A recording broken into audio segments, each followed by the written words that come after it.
श्री विलुमंगल जी महाराज अपना नेत्र फोड़ लिए हैं, तो वे भागे भागे संत जी के पास आए और चरणों में लौट गए।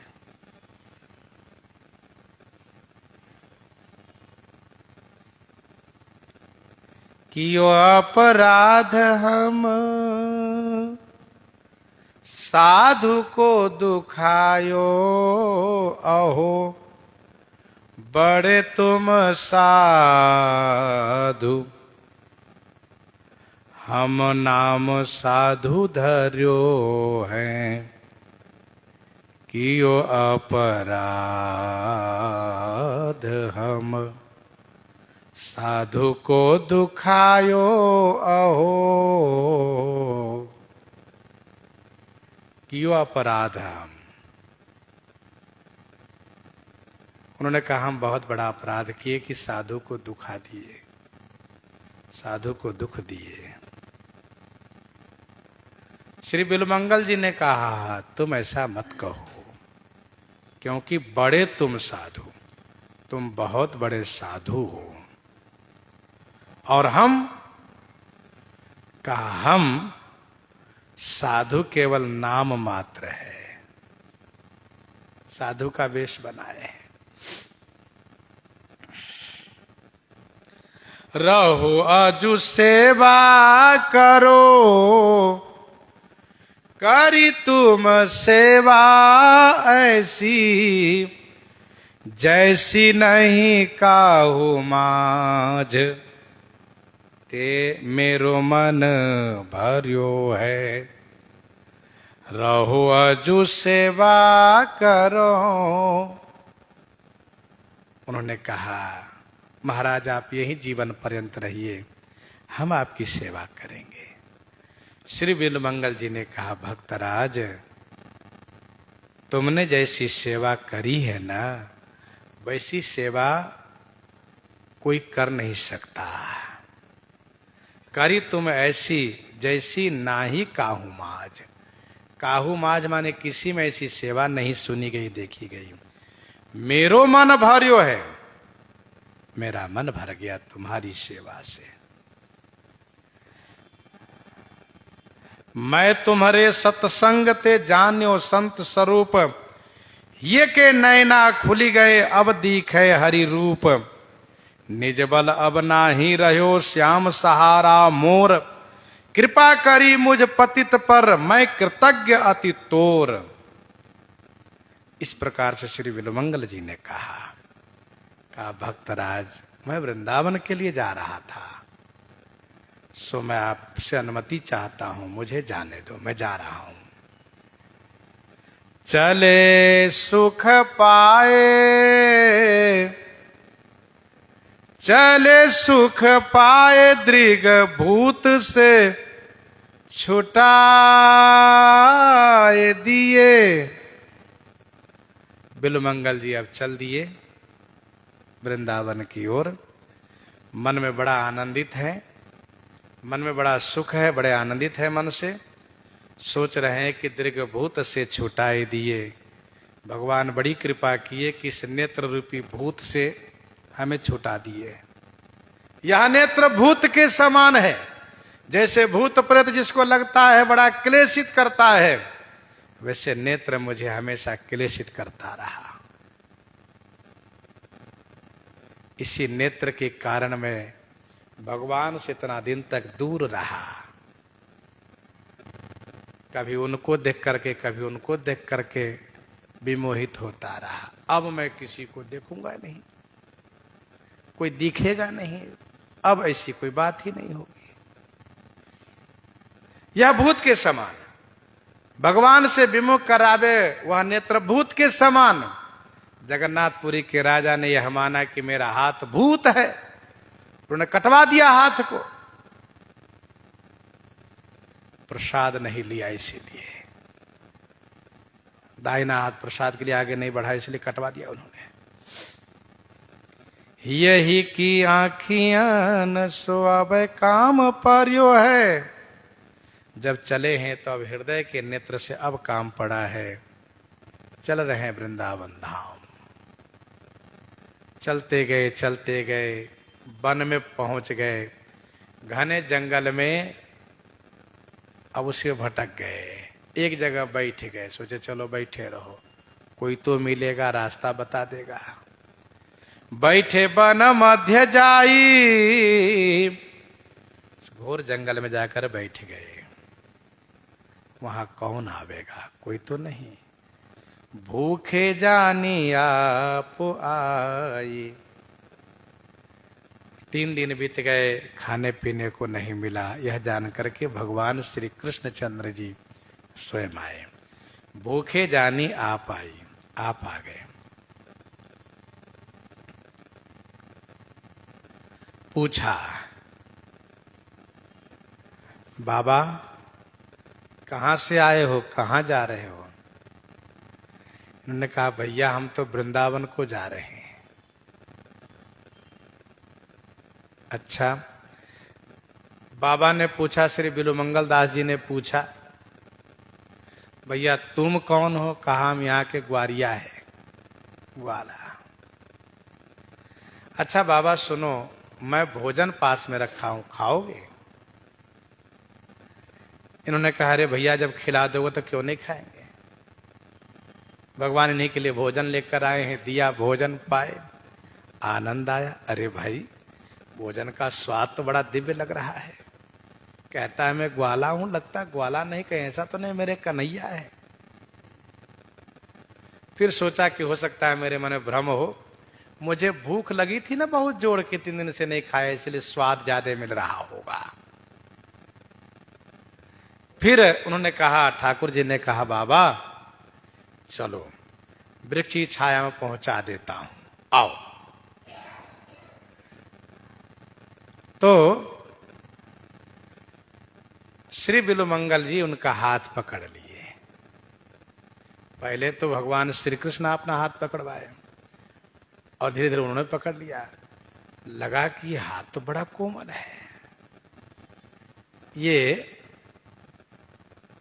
गैया बछड़ा चराने वाला हाथ नहीं लगता है, ये तो बड़ा कोमल हाथ है। अच्छा चलो। बैठे वन मध्य जाई, भूखे जानी आप आई, भोजन कराई, चलो छाया दिन ढरियो है। चलो छाया, छाया में चलिए, दिन ढरियो है, दिन ढलने वाला है। गए लेकर के। अब भगवान श्री कृष्ण धीरे धीरे हाथ छुड़ाना चाहते हैं, तो समझ गए कि तो हाथ छुड़ाने के चक्कर में है, तो ये पकड़ते जा रहे हैं मजबूती से। अच्छा, उसका नियम है, सूर का नियम है कि वह जब पकड़ लेता है, जल्दी छोड़ता नहीं, उसकी पकड़ बहुत मजबूत होती है।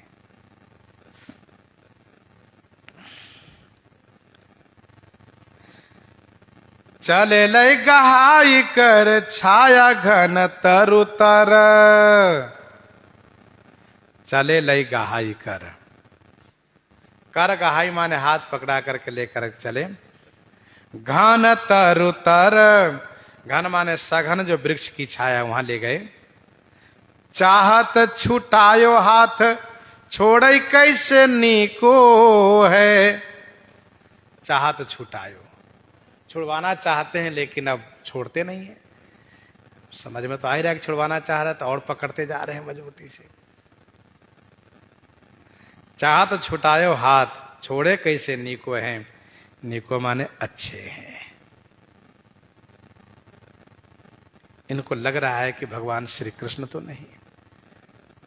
अब चाहे जो भी हो, इन्होंने कहा मैं ग्वाला हूं तो ग्वाला है, कोई बात नहीं। अच्छा, सूर लोग की पकड़ मजबूत होती है, वो पकड़ लेता, छोड़ता नहीं है। एक बार की बात है, एक सेठ ससुराल से अपनी धर्म पत्नी को विदा करा करके बैलगाड़ी में बैठा करके जा रहा था। तब उस जमाने में बैलगाड़ी की महत्ता थी, महिमा थी।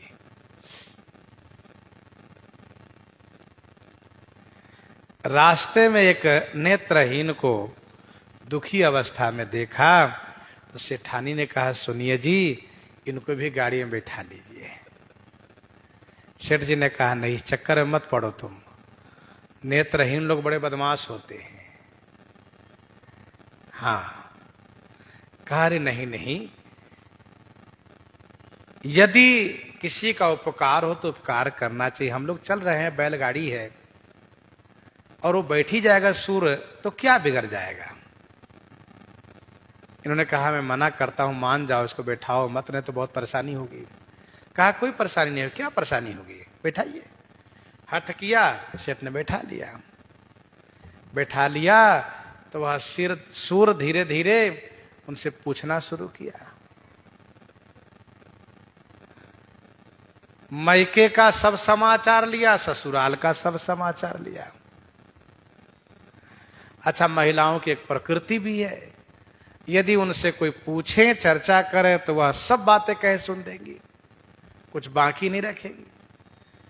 तब इन्होंने सब कुछ कह दिया सेठानी ने। अच्छा, वह दिमाग का भी तेज था, सब याद कर लिया, सब उसको मालूम हो गया। मैके में क्या है, ससुराल में क्या है, कितना धन वैभव है, कितनी जमीन है, परिवार के सदस्य कितने हैं, और कौन क्या कर रहे हैं, एक एक करके सब पूछ लिया। जब वह स्थान आया जहां के लिए सेठ ने उस सूर को बैठाया था, कहा तुम अब उतर जाओ, तुम अपनी जगह पर आ गए हो। तो सूर ने कहा मैं क्यों उतर जाऊं, अरे गाड़ी मेरी, पत्नी मेरी, और मुझे कहते उतर जाओ। अरे तुम उतर जाओ, तुम क्यों बैठे हो, कहां से आए हो। और उसको पकड़ लिया हाथ से ठाडी को। अब वो नाराज होने लगे, क्यों पकड़ रहे, छोड़ दो मुझे। कहा नहीं नहीं, मैं समझ रहा हूं तुमको सेठ जी अच्छे लग रहे हैं, क्योंकि वो नेत्र वाले, हम बिना नेत्र के हैं, लेकिन मैं नहीं छोड़ने वाला हूं। बड़ा भारी शोरगुल हुआ, गांव के लोग एकत्र हुए। पंचायत में कुछ निष्कर्ष नहीं हुआ, कुछ निश्चय नहीं हो पाया। यह मामला राजा के दरबार में लेकर गए लोग। राजा बड़े उलझन में पड़ गए, किसको फैसला करिए, यह किसकी है। यह सूर ने सारा ब्यौरा दिया,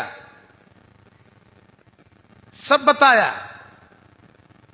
सेठ के घर को अपना घर मान करके, मेरा घर वह है, मैं ऐसा ऐसा हूं, मैं अमुक भाई हूं, इतनी संपत्ति है, इतना मकान है, और ससुराल का भी परिचय दिया, कह दिया कि इनके मैके में ऐसा ऐसा है।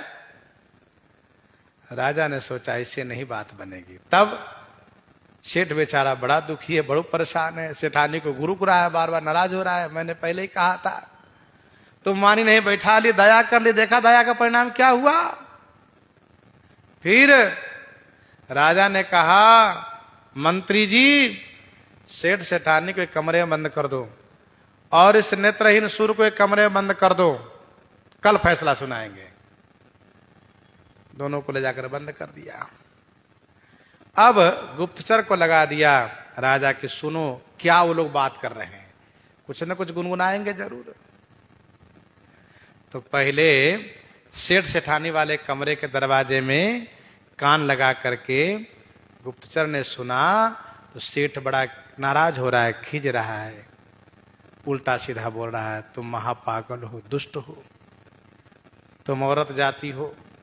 अरे मैंने पहले ही कहा इन सूर के चक्कर में मत पड़ो, अभी तो मेरी पूरी संपत्ति हड़पने वाला है। राजा ने उसके पक्ष में फैसला दे दिया तो मैं तो गया, कहीं का नहीं रहा। तुम भी गई, मेरी संपत्ति भी गई, मैं तो कहीं का नहीं रहा। अब मैं क्या करूं, मुझे कुछ समझ में नहीं आ रहा है। भगवान ही कृपा करेंगे तभी हम अपने घर में हम रह पाएंगे, नहीं तो हम तो अपने घर से भी गए, घर से, घर वाली से, सबसे गए। इसके बाद गुप्तचर ने सूर वाले कमरे के फाटक में कान लगाया तो वह गीत गा रहा है। क्या गीत गा रहा है? लगना एक लगाया है, जोड़ू गाड़ी पाया है, लगना एक लगाया है। वो डफरी लेकर गा रहा है गीत, लगना एक लगाया है, जोड़ू गाड़ी पाया है, राजा साहब आएंगे, दोनों में एक दिल आएंगे। गुप्तचर ने दोनों की बात को राजा सुना दिया। राजा ने कल के दरबार में सबको उपस्थित कराया। सेठ से कहा, सेठानी को लेकर के तुम जाओ, अपने घर जाओ, और उस सूर को बहुत फटकार लगाया, बहुत डांटा, क्योंकि गुप्तचर के द्वारा जो सूचना मिले बिल्कुल सही है। सेठ बेचारा बड़ा दुखी था, रो करके रात बिता रहा था, और सूर जो है खुशी के मारे गीत गा के रात बिताया। तो कहने का भाव यह, यहां पर इस दृष्टांत के मतलब यह है कि सूर की पकड़ मजबूत होती है। वह शब्द को भी पकड़ता है, व्यक्ति को भी पकड़ता है।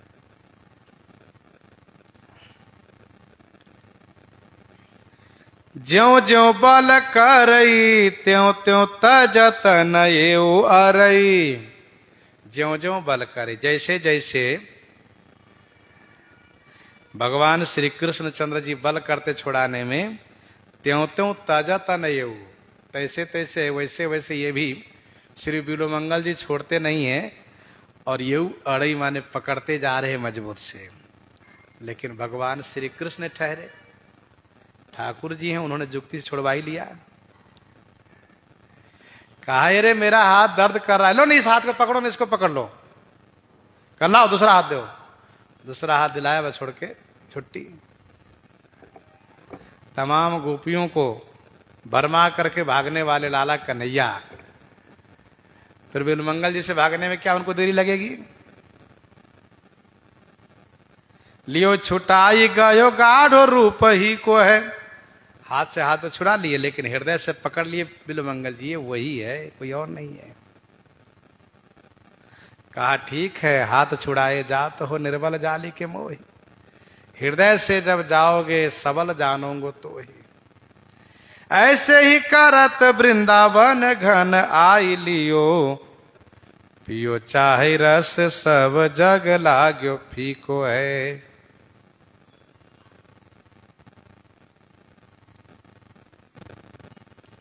ऐसे ही करत, इसी प्रकार से तमाम लीला विनोद करते हुए वृंदावन धाम में आ गए। ऐसे ही करत वृंदावन घन आई, वृंदावन के वन में आ गए। लियो, पियो चाहे रस, वृंदावन के रस जो प्रेम रस उसको पीना चाहते हैं। सब जग लाग्यो फीको है, सब जगत उनको फीका लग रहा है। भई उत्कंठा भारी आए श्री बिहारी लाल, मुरली बजाई कई सुखियो भायो जी को है। भाई उत्कंठा भारी, जब मिलन की भारी उत्कंठा होती है तो भगवान श्री कृष्ण चंद्र जी आ जाते हैं और मुरली बजा करके सुंदर वही करते हैं जो श्री बिल्वमंगल जी की भावना है, जो चाहना है। इस प्रकार से स्वामी श्री प्रियादास जी वर्णन कर रहे हैं। इन्हीं के साथ आज सीताराम सीताराम सीताराम सीताराम।